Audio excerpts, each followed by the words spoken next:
नमस्कार, पंजाब केसरी टीवी देख रहे हैं आप और मैं हूं राहुल राणा।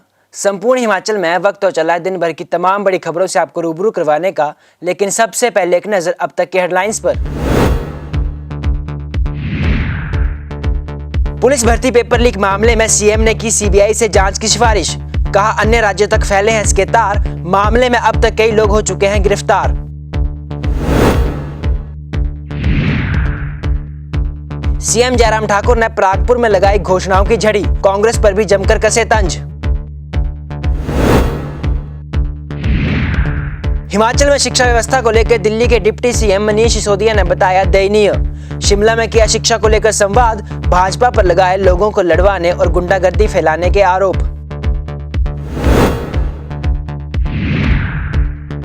मुकेश अग्निहोत्री ने पुलिस भर्ती घोटाले मामले में बीजेपी पर कसा तंज। कहा 100 करोड़ का हुआ लेन देन, इस स्कैम में पुलिस भी शामिल। और 10 जून को केंद्रीय विश्वविद्यालय आएंगे राष्ट्रपति रामनाथ कोविंद, दीक्षांत समारोह में करेंगे शिरकत। मुख्यमंत्री जयराम ठाकुर सहित कई मंत्री रहेंगे मौजूद।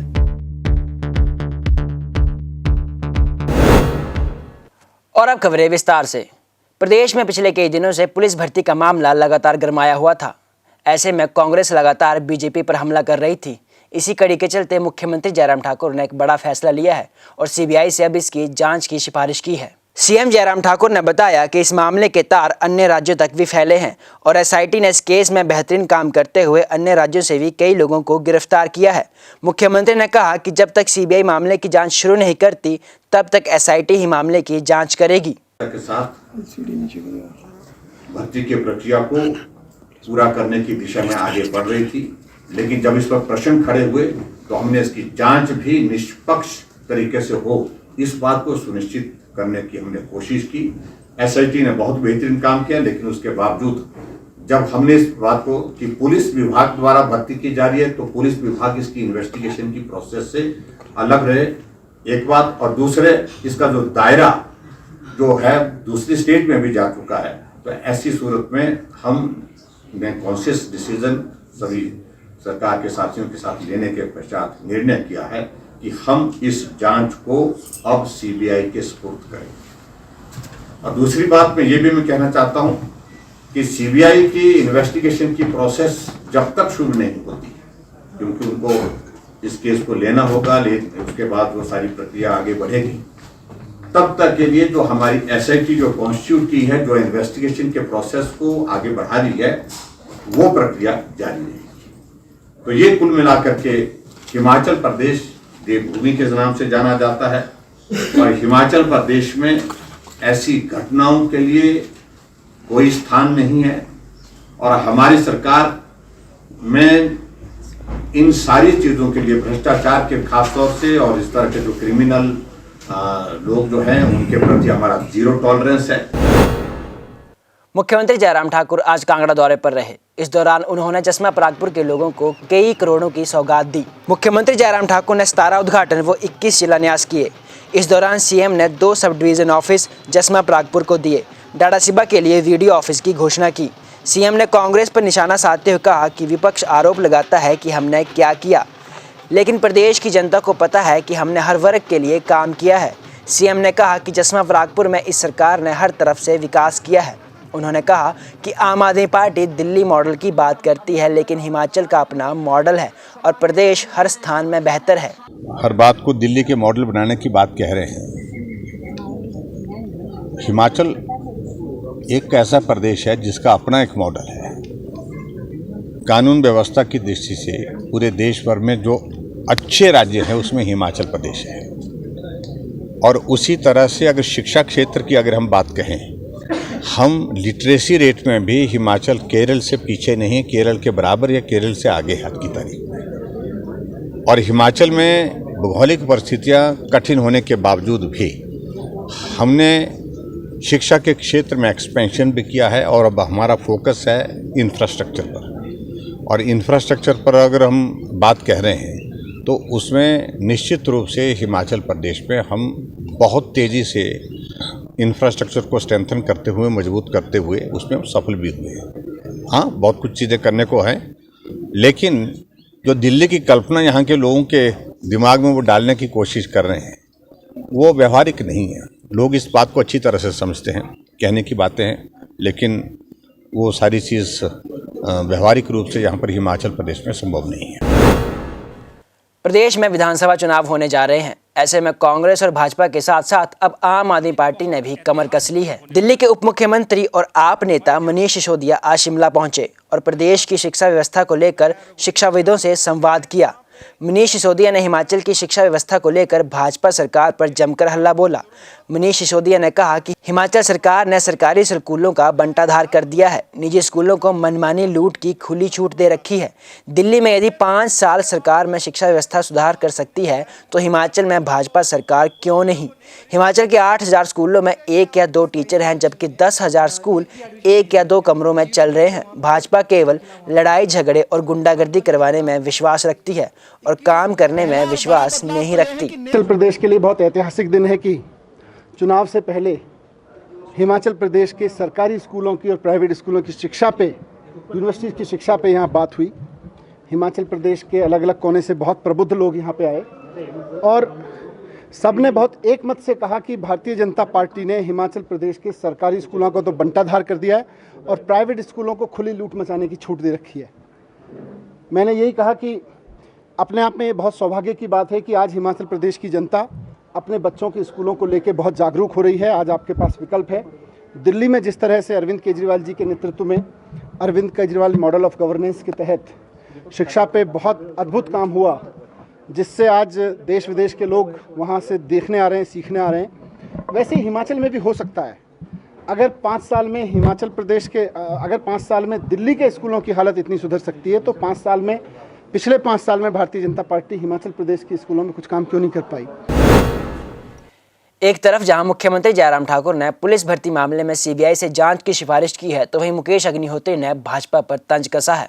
भाजपा पर आरोप लगाते हुए मुकेश अग्निहोत्री ने कहा कि इस घोटाले में 100 करोड़ का लेन देन हुआ है। इस स्कैम में पुलिस भी शामिल है। 1700 पोस्ट के लिए 1,87,000 लोगों ने अप्लाई किया था।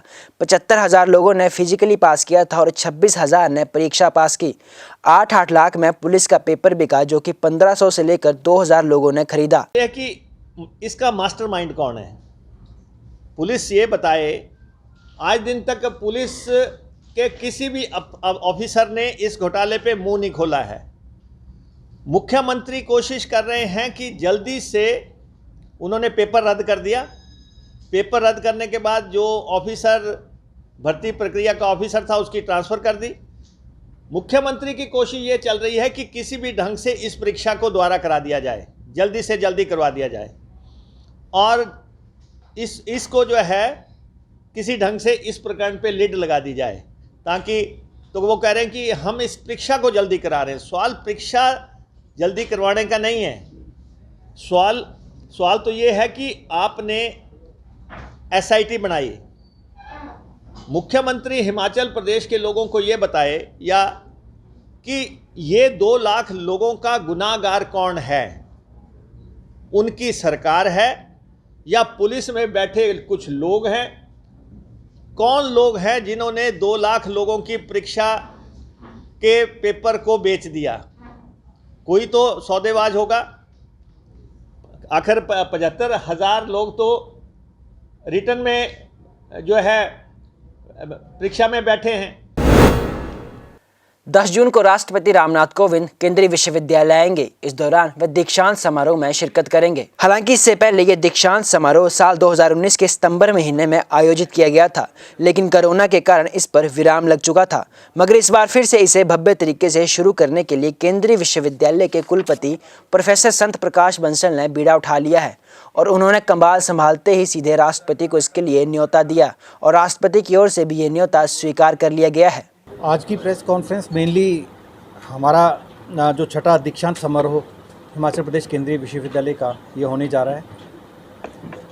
हमें गर्व है इस बात का कि हमारे देश के माननीय राष्ट्रपति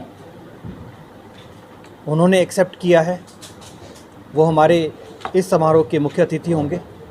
10 जून 2022 को ये दीक्षांत समारोह होने जा रहा है और इसमें हमारा क्योंकि जो पिछला 5वां दीक्षांत समारोह हुआ था वो सितंबर 2019 में हुआ था और कोविड के कारण लगातार लगभग 2.5 साल बाद 3 साल बाद अब जो है हमारा छठा दीक्षांत समारोह होने जा रहा है।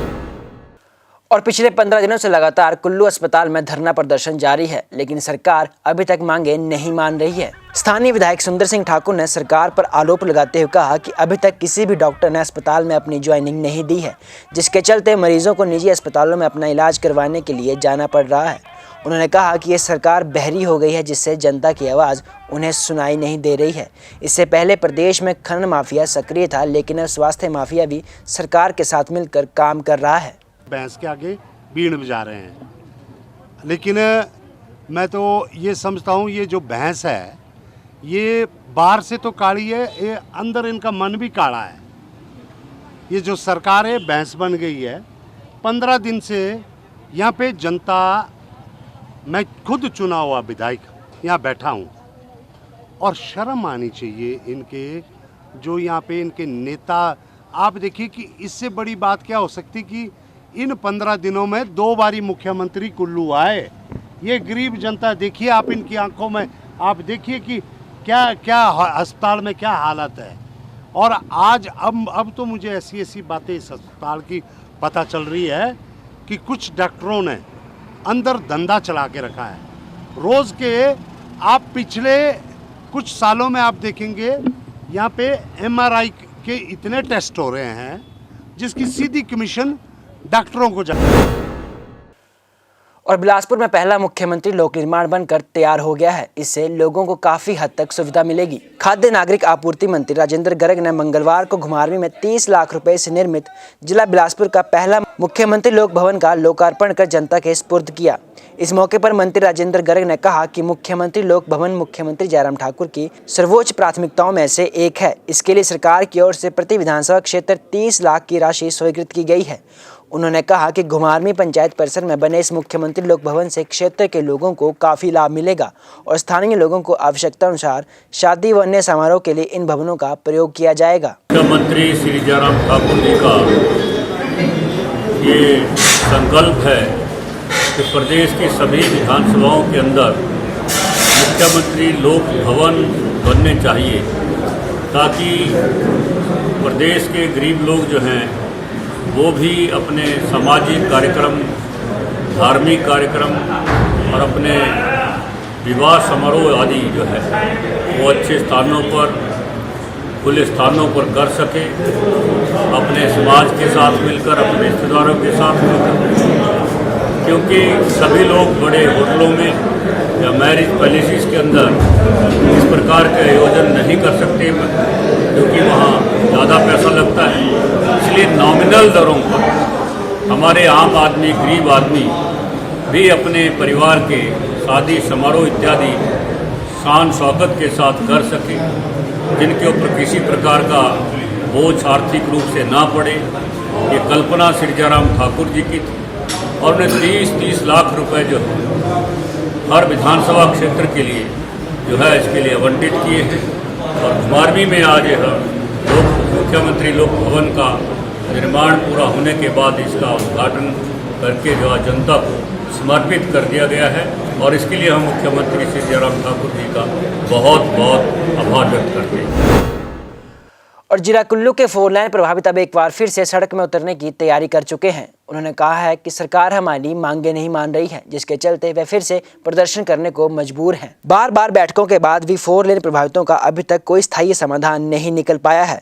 ऐसे में जिला कुल्लू 4 लेन संघर्ष समिति ने निर्णय लिया है कि 1 महीने के भीतर फिर से कुल्लू की सड़कों पर उतरकर जोरदार आंदोलन किया जाएगा और आंदोलन के माध्यम से सरकार को विवश किया जाएगा कि वे उनकी सभी मांगों को जल्द से जल्द पूरा करें। जिला कुल्लू के मुख्यालय ढालपुर के जिला परिषद भवन में जिला कुल्लू 4 लेन संघर्ष समिति की एक बैठक आयोजित की गई। इस बैठक की अध्यक्षता जिला अध्यक्ष दिनेश सेन के द्वारा की गई। बैठक में फिर से पुरानी बातों को दोहराया गया, जिसमें 4 लेन प्रभावितों को 4 गुना मुआवजा व पुनर्वास की मांग प्रमुखता से रखी गई। एक ही रणनीति है कि हम कोई नई चीज नहीं मांग रहे हैं। जो 2013 के भारत सरकार के एक्ट में जो प्रावधान है प्रभावितों विस्थापितों के लिए, और उसके अलावा जो अन्य प्रकार से जो जिनकी जमीनों का अधिग्रहण भी नहीं हुआ है उनके लिए भी जो जो इसमें योजना है, जो जो उसमें सरकार में प्रावधान है, उसमें एक्ट में प्रावधान है, उनको लेकर के हम आज इकट्ठे हुए। आज जिला की कोर कमेटी हमने पूरे ज़िले को मजौरा से लेकर मनाली तक 12 सेक्टर में इसको बांट रखा, क्लस्टरों में। और उनकी हमने जिला की कार्यकारिणी उसको का नाम दिया है। तो उसमें लगभग 150 के करीब हमारे सदस्य बनते हैं और आज काफ़ी तादाद में हमारे लोग आए। हमें कुछ शादियों का दौर भी है।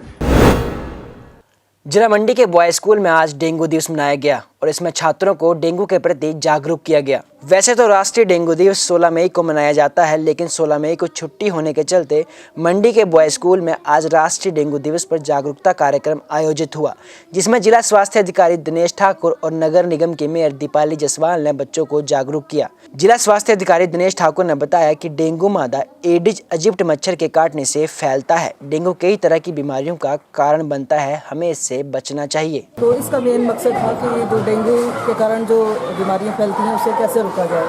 डेंगू मच्छर के काटने के कारण जो है वो काफ़ी तेज़ बुखार आता है और बहुत ज़्यादा शरीर में पेन्स होती है और हेडेक होती है। तो उस चीज़ को रोकने के लिए हम क्या कर सकते हैं, ये इसका मेन मकसद था और बच्चों को अवेयर करना था हमारा मेन मोटिव था। तो बच्चों को अवेयर करने का जो मेन हमारा जो कारण था वो ये था कि बच्चे हैं, कई बच्चे हम बॉय स्कूल गाँव के बच्चे हैं, कई शहर के बच्चे हैं, तो वो अपने गाँव में भी इस चीज़ को लोगों को अवेयर करें कि। और जो कस्बे हैं यहाँ मंडी टाउन जैसे यहाँ के भी काफ़ी बच्चे बॉय स्कूल में पढ़ते हैं, तो वो बच्चे भी आगे लोगों को अवेयर करें कि वेक्टर कंट्रोल है उसके ऊपर हमारा जो अवेयरनेस है कि जैसे जो ईडीज मच्छर है वो अंडा देता है, अंडे से प्यूपा बनता है, लार्वा बनता है, लार्वा से प्यूपा और फिर अडल्ट मच्छर बनता है। तो जहाँ भी पानी जो साफ़ सुथरे पानी में जो ये अंडे देता है और अंडा जो है अंडे से लार्वा बनता है, लार्वे से अडल्ट प्यूपा और अडल्ट मच्छर। तो इस साइकिल को हम ब्रेक कर दें ताकि जो पानी है और साफ़ सुथरा पानी बरसात के मौसम में जो इकट्ठा होता है आसपास उसको ना होने दें। और जितने भी फ्लावर पॉन्ड्स है या जो सॉलिड वेस्ट होता है हमारा घरों में, जितने भी जंक मटेरियल है, ये टायर्स हैं या कोई दूसरा प्लास्टिक की बोतल है या लोहे का कोई भी बर्तन है, उसमें इसको थोड़ा सा पानी चाहिए होता है। लगभग 5 to 10 ml जो है वो अपने अंडे देने के लिए उसको पानी चाहिए होता है। संपूर्ण हिमाचल में आज के लिए फिलहाल इतना ही। मुझे दीजिए इजाजत। नमस्कार।